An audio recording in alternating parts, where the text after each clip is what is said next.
All right, howdy y'all. This is the extra credit pizza making course. So let's get started. So I put the recipe up on Google Classroom, and you can find it there. It is entitled like quick and easy pizza recipe on all recipes, pizza crust, something like that. I don't know. So here's what you're gonna need. You're gonna need 1 packet of activated dry yeast, 1 teaspoon white sugar, a cup of warm water, something that's not too hot. If it's too hot, it's bad, but it's got to be warm. 2 tablespoons olive oil and 1 teaspoon salt. Okay? So, first off, you get your bowl. You need a bowl also, and you need your measuring cups and everything like that. But once you get you'll need to know that, because how else you gotta measure things? Anyways. I got my cup of warm water. I'm gonna mix it, as the recipe says, and then we'll pour it in here, and then mix in a teaspoon of white sugar. It's the second thing on the ingredients, so 1 teaspoon. And it doesn't really matter if there's some ingredients that are gonna be really important that we get exact. The amount of yeast is pretty important. The amount of flour to water is really important because it needs to be the right consistency. But when it comes to the sugar and the salt, we can kind of, if you like a little saltier dough, go ahead and put a little bit more salt in. If you don't, leave a little out. It's not as important. So we take our packet of dry yeast. Now, if you don't have a packet, if you have it in bulk, it's 2 1/4 teaspoons is equal to 1 packet. So we add that to the water, and I'll do 1/4. And then just mix it up and stir it up. And it's gonna smell a little stinky, but that's the yeast activating, okay? Well, that's just the yeast itself, but the yeast is gonna come alive. In 2, 3, 4, 5 minutes, this is gonna be a little foamy. And it's actually like the little organisms growing, they're eating the sugar, and when they eat, they off-gas carbon dioxide. So they're basically consuming it and creating carbon dioxide, and you're going to see bubbles, and that's what makes the pizza dough rise. It's the bubbles from the carbon dioxide that the yeast is creating, and because it's just like us, we exhale carbon dioxide, so does it. While that's happening, go over to your oven and preheat it to 450. Pizzas like to get cooked hot, so 450, and there we go. So that's going. Next up, so that was step 1 and step 2. Oh, and it says oil too. So we need 2 tablespoons of olive oil in there as well. So let me get that. 1, 2.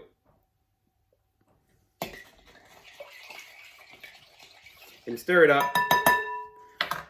And it will get a little bit foamy. So it says let rest for 5 minutes. So we're gonna let this rest for 5 minutes, and then we'll come back. All right, so we're back. So we've let our yeast and sugar, water, and oil mix sit for about 5 minutes, and it got foamy. You can see on here how it's sticking to the sides even, it's foamy. Now we need to look at the ingredients here, and it says 2 1/2 cups of flour. So it says bread flour. You could use all-purpose, but bread's gonna give you a better texture. So scrape off the tops on these. You gotta be pretty accurate. So you take your your cup, and then you sweep it off, because it's important to be accurate. You have to have the amount of dough, and the amount of flour and water in the dough is really important. So 2 1/2. So we're good. Now I want to make room on my table to knead and mix up the dough a little bit. Excuse me, coughed into my elbow, so don't worry about it, everyone. You're not eating this food anyway, so don't worry about it. Before I get my flour off the table, though, I'm gonna sprinkle a little bit on my whatever I'm gonna be using to do my pizzas. Now, my pizzas aren't gonna be round; they're gonna be more like ovalish, so they can fit these cooking trays. But if you have a pizza tray, you can either use a little bit of oil or a little bit of flour or cornmeal on your things to keep the dough from sticking. So now I can free up my space by moving these trays out of the way, moving my dough out of the way. Okay, and I got my toppings already over here. So now I'm just gonna take this and with a spatula or something along those lines, I'm going to just mix it up until the dough starts to kind of get together. You're gonna know when it starts to get together because it's gonna be hard to mix around, and it's gonna really stick to your spatula and gets all clumpy and everything. Make sure you're using up all the flour, so try to scrape it off the sides a little bit and just get it mixed up. Now you can do this with your hands, but some people don't like the texture of it. But some people like to just get their fingers right in there right away. Now make sure your hands are clean, okay? And I'm going to, you can knead it in the bowl for a little bit. Now that I have it, good. I'm gonna take it out of the bowl, wipe down my counter. I'm actually gonna grab a little bit of the flour and spread it down on the table and then knead. Now it's gonna be hard for you to see, so I'll back up a little bit. But you're just kind of working the bread around, and you don't knead it much because a pizza dough is going to be something that you don't want it to be too tough. And what kneading does is there's protein strands inside the bread called gluten, and you develop the protein strands. So you get more of the gluten to join into longer and longer strands. And that's what gives like certain breads their really, really chewy texture and other breads their fluffy, fluffy texture. Depends on how much you knead it. The more you knead it, the firmer and chewier the bread's going to be. The less you knead it, the more airy and fluffy it's going to be. But there's a happy medium. You don't want to do too little or too much in either direction. So step 3 says, literally, turn out the dough into a lightly floured surface and pat or roll the dough into a round. Transfer the crust into a lightly greased pizza pan or baker's peel dusted with cornmeal and spread with the desired toppings, and then bake in the preheated oven for 15 or 20 minutes.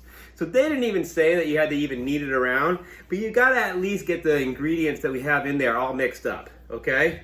So kneading is the best way. You could put it in a mixer with a dough hook, but you don't need to knead it as much as you were saying, like making baguettes or something like that. Then you'd be kneading for 10, 15 minutes sometimes. But this is just something that we need to just get it together and get everything mixed up. Okay, so now, I don't imagine a lot of you guys will have dough scrapers or anything like that at home, so I'm going to show you some other tools that you can use instead. But this is enough for 2 pizzas in my book. So I'm going to take it and cut it in half. Okay, I'm going to try to angle my camera just a little bit.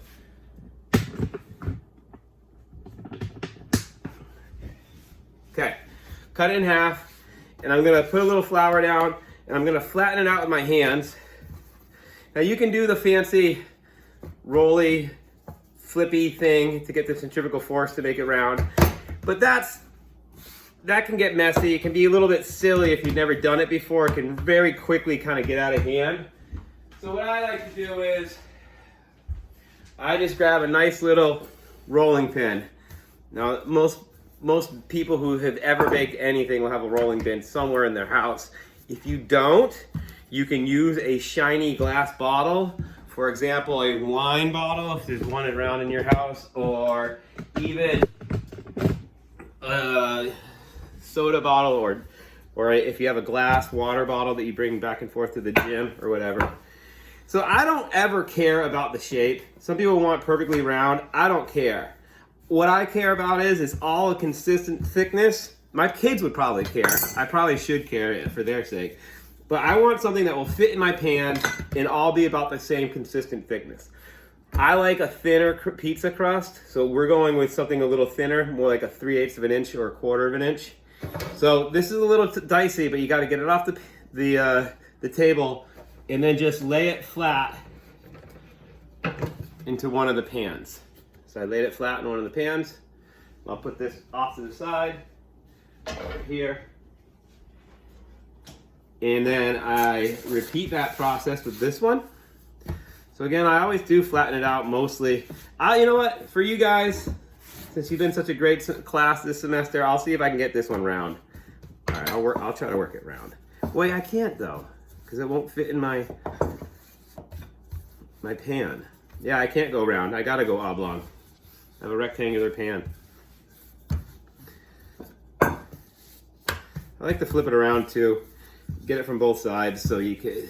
I have a tendency to not be consistent the way I roll, depending on where I am on the table. So if I move it around a little bit, I'm more likely to be consistent. Oh, stuck. Okay, here's pizza number 2.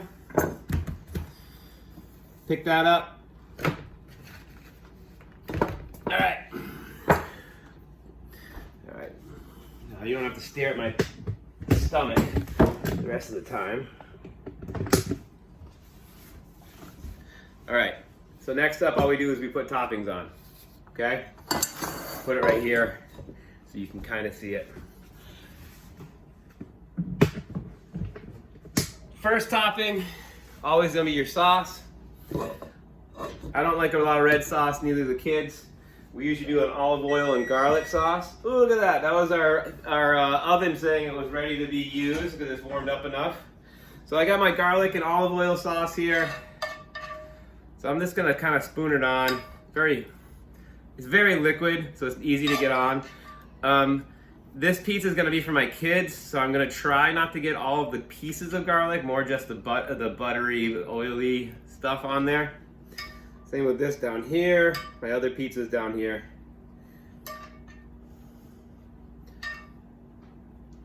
So you might want to go buy a red sauce. You could make yourself a red sauce. They're actually quite easy.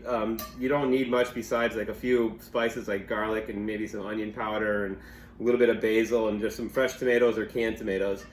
But honestly, it's super easy if you just go buy one. Go buy a sauce. You could even, you don't need spaghetti sauce. I mean, not spaghetti sauce, pizza sauce. You can use spaghetti sauce. I went through my entire college years eating pizza like this all the time, and I never actually bought spaghetti sauce, pizza sauce. It was always spaghetti. So don't worry about, it's all the same. Cheese. We're a non-dairy family, so we got this hippie vegan stuff. If you like a lot, put a lot. If you don't, don't. That's how easy it is. This stuff's actually pretty good. If you've never had it before, it's not bad. And you know, the dairy industry, you know, some of my family is actually dairy farmers, but man, those cows, some of them have a pretty rough life. So I understand if you decide to go this way, but I also understand you purists that would only go for true mozzarella on something like this. If you're gonna put the time in to make it yourself, use the ingredients that you like the most. I made some fake sausage. It's called seitan. It is a gluten-based thing, so it's basically just gluten. Gluten is a protein, but if you separate the gluten from everything else in wheat, you get this stuff. And it tastes just like an Italian sausage. I got really good at making it. I keep on telling my wife I should open a vegan restaurant in town and call it the Church of Seitan. Right? Huh? Yeah, that's a good idea. Don't be stealing it. There'll be plenty of storefronts to go pick one out after this Corona's done. All right, now all we do is pop it in the oven, 15-20 minutes it says. And the cool thing about pizza, there really is a pretty good window and of edibility. There's some things that you overcook for like 2 seconds and it's garbage. Like certain muffins and stuff, a dry blueberry muffin, garbage. But this, a pizza goes from edible but a little bit too soft and edible and a little bit too hard over like a 6 or 7 minute period. Like you can really catch it in a big area. So when they say 15 to 20 minutes, a lot of times that means what your preference is. If you like a doughy kind of crust, maybe go on the 15-minute side. If you like something that's almost like I got a crisp along the outside but still kind of soft in the middle, that's going to be 18, 19, 20, 21, 22, something that's going to be like crisp and hold up in your hand, more like a cracker. So don't stay away from that, but there's a good area where you could still be safe. So I'm going to pop them in.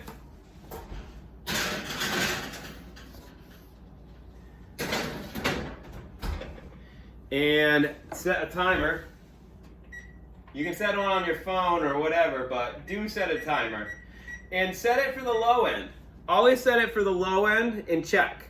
You can open it up and you'll be able to see. You can even take a fork and lift up the edge of the crust underneath the pan and the crust. You can lift it up a little bit and see how stiff it is. If it just folds like you're lifting up a blanket or a piece of carpeting on your ground, entry rug, and it just folds over, well, it's probably not done. It's too loose. If you pick it up and it sags a little bit, but it doesn't just fold over, that might be something somewhere where you're looking to, you could pull it out of the oven, and if you lift it up and it's just solid and the whole half the pizza comes off, you're probably a little bit overdone. So you can kind of figure out how, if your oven runs a little hot, it might be ready at 15 minutes. If your oven doesn't run hot, if it's a little bit cooler than other ovens, it's gonna take you 20 minutes, 22 or maybe even. So, all right, I'll see you in a bit. All right. So 15 minutes was all I needed. The timer went off at 15. They're just about perfect. So I took both of them out. Now I'm going to carefully put them both onto my just my countertop here, because I have a wooden butcher block countertop. So I'm going to cut them straight away on this. So you can't really see them, but there they are. So I'm going to cut them right here on my countertop and serve them up. So I hope yours came out good too. That's it. All right, that's extra credit. You do that, you'll get 100. See you later.